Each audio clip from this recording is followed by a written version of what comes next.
नमस्ते फ्रेंड्स, राधे राधे। कैसे हैं आप सब। मैं हूं मोहिनी और मोहिनी गुप्ता ब्लॉग में आपका स्वागत है। मैं सबसे पहले बताना चाहती हूं कि ये मेरा जो फ़ोन था एक उसमें कोई प्रॉब्लम थी, इस वजह से मेरा ये वीडियो आने में लेट हो गया। और इसकी जो मेमोरी थी उसमें से कुछ वीडियो जो क्लिप थी डेकोरेशन वाली और भी कुछ था, वो सब डिलीट हो गया था। तो मुझे जितनी मिली यहाँ वहाँ से मैंने उतनी ही इसको एडिट कर ली और आपको ये वीडियो दिखाने जा रही हूँ। तो देखिएगा हमने जन्माष्टमी की तैयारी कैसे करी। यहाँ मैं वीडियो शूट कर रही थी, आपने देखा होगा मेरे चैनल में मटकी वाली मिठाई की रेसिपी। तो बस मैं उसी की तैयारी कर रही थी वीडियो शूट करने के लिए। और यहाँ मैं सेटअप पूरा लगा चुकी थी। ये है मेरी मटकी वाली मिठाई। ये ग्रीन वाली मेरी बेटी ने बनाया था और ये येलो वाली जो थी सब मैंने बनाई थी। अब देखिएगा मेरी रेसिपी मेरे यूट्यूब चैनल पे। और मिश्री वाली भी है, माखन मिश्री वाली। और यहाँ मैं फिर दोपहर में वीडियो शूट करने के बाद मैं करीब शाम हो गई थी मुझे काम करते करते, घर का खाना पीना। तो मैं यहाँ नारियल को घिसने लगी थी और मेवे को भी काटना था मुझे। तो बहुत टाइम हो चुका था, जल्दी जल्दी ही सारा काम करना था, वीडियो बनाने में बहुत लेट हो गया था। मैंने मेवा मसाला काट के बैठ गई थी प्रसाद बनाने के लिए शाम को। और यहाँ मैंने 2 चम्मच घी में धनिया डाल दिया था। धनिया को अच्छा सा मुझे लाल भूजना था क्योंकि इसकी मुझे पंजीरी बनानी थी। जब शक्कर डालो तो जब उसमें खुद ही एक वो हो जाता है, वाइट रंग का हो जाता है, इसलिए मैंने इसे लाल लाल भूजा।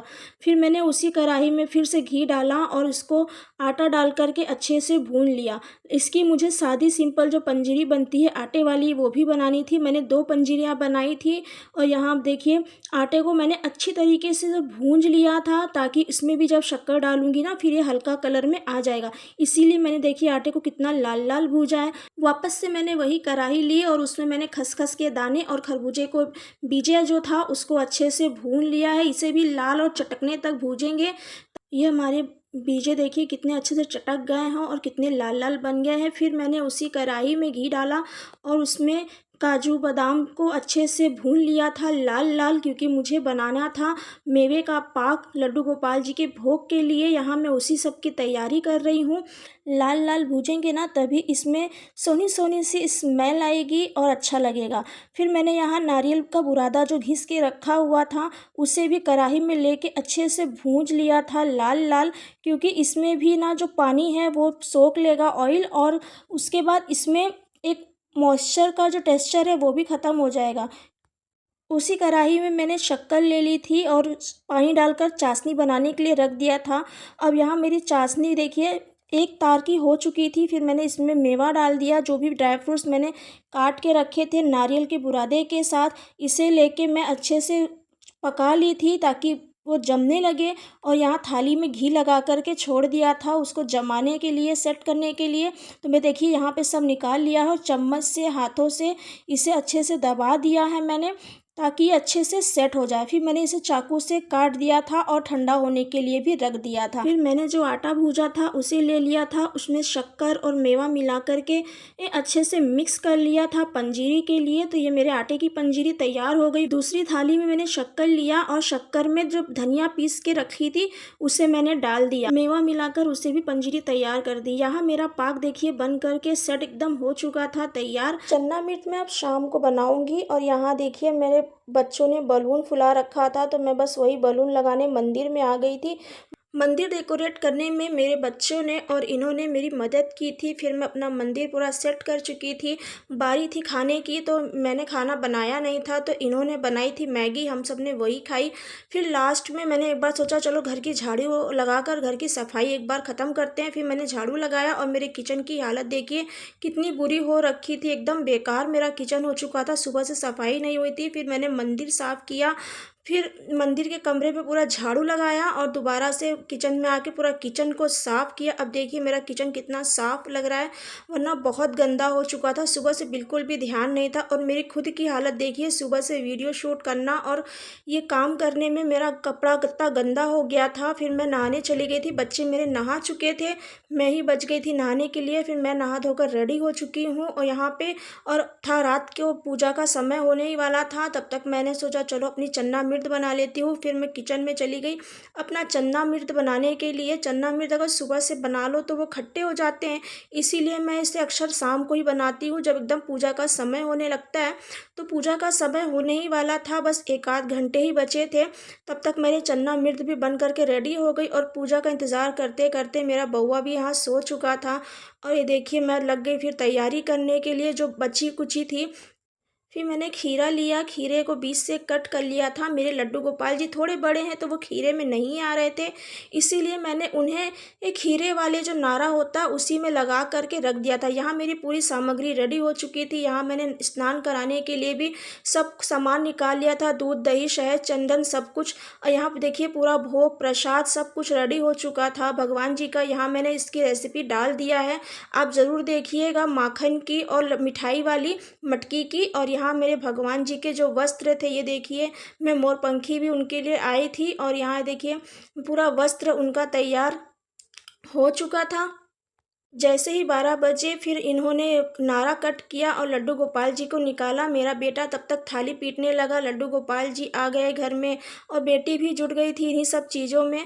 और फिर हमने यहाँ पे भगवान जी को प्रणाम किया और मैं फिर इनको स्नान कराने के लिए लेके बैठ जा रही थी, क्योंकि खड़े खड़े नहीं हो पाता है, तो मैं आराम से लेके बैठ गई थी स्नान कराने के लिए, वस्त्र पहनाने के लिए।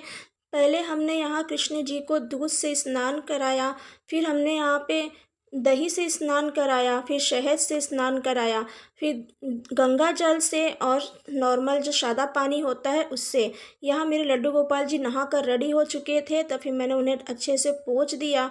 ये देखिए कितने क्लीन लग रहे हैं, साफ़ हो चुके हैं। अब मैंने यहाँ उनको इत्र लगाया, अपने हाथों से ले करके इत्र लगाकर मैंने उन्हें कपड़े पहनाए। फिर कपड़े पहनाकर उनका श्रृंगार करना शुरू कर दिया था। यहाँ मैंने हाथ में कंगन पहनाए, पैरों में पायल पहनाए और फिर इनको रेडी करना शुरू किया। फिर मैंने यहाँ इन्हें वैजंती माला, तुलसी की माला, नॉर्मल मोती की माला जो होती है वो पहनाए। फिर इनके बाल लगाए और इनको मुकुट पहना करके तैयार किया और इनको बाँसुरी लगाई। अब देखिए मेरे कान्हा जी की बाँसुरी कितनी खूबसूरत थी, मैंने आपको इसका भी दिखाया था।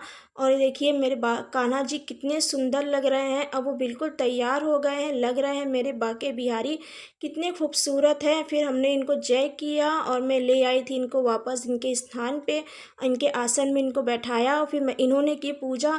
मेरे घर में जो भी साल की बड़ी पूजा होती है, जैसे जन्माष्टमी या दीपावली या कोई भी त्यौहार बड़ा पूजा होता है, तो मैं इन्हीं से कराती हूँ, मैं नहीं करती हूँ, इन्हीं से करवाती हूँ। हाँ, मैं साथ खड़ी रहती हूँ बताने के लिए कि ये करना है वो करना है। और जन्माष्टमी की तैयारी तो हम लोग कई दिनों से कर रहे थे, आप मेरे वीडियो में भी और देख सकते हैं। और यहाँ मैंने सारी पूजा शुरू कर दी थी। महीने भर से ही हम लोग तैयारियां शुरू करते हैं कि अब ये त्यौहार आएगा तो हम ये करेंगे, ऐसे डेकोरेशन करेंगे, ऐसे तैयार होंगे। और त्यौहार देखिए आकर कितनी जल्दी एक रात और दिन में ही चला जाता है। यहाँ मैंने भगवान जी को भोग लगा दिया था, वो माखन मिश्री का भी भोग लगा दिया था भगवान जी को। अब मुझे करनी थी आरती, तो इन्होंने फिर शुरू की आरती। इनकी आरती करने के बाद मेरे बउआ ने भी की आरती।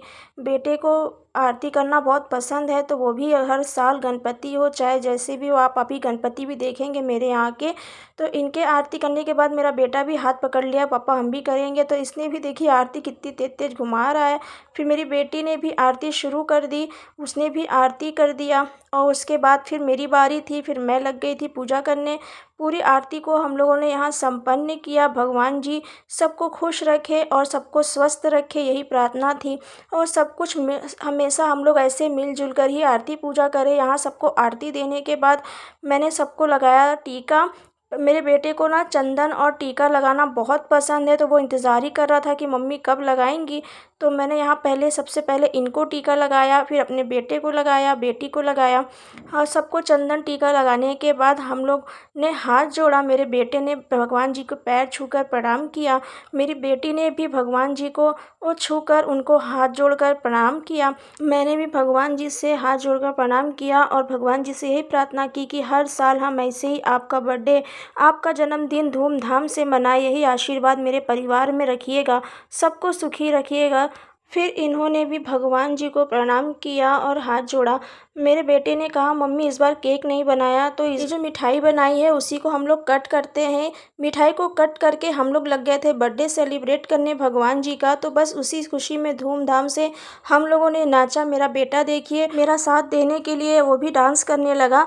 थोड़ी देर तो उसे मनाया कि चलो करते हैं, हाँ तो कर भी लेगा, लेकिन कहीं बाहर उससे कह दो परफॉर्मेंस करने के लिए तो बिल्कुल भी नहीं करता है।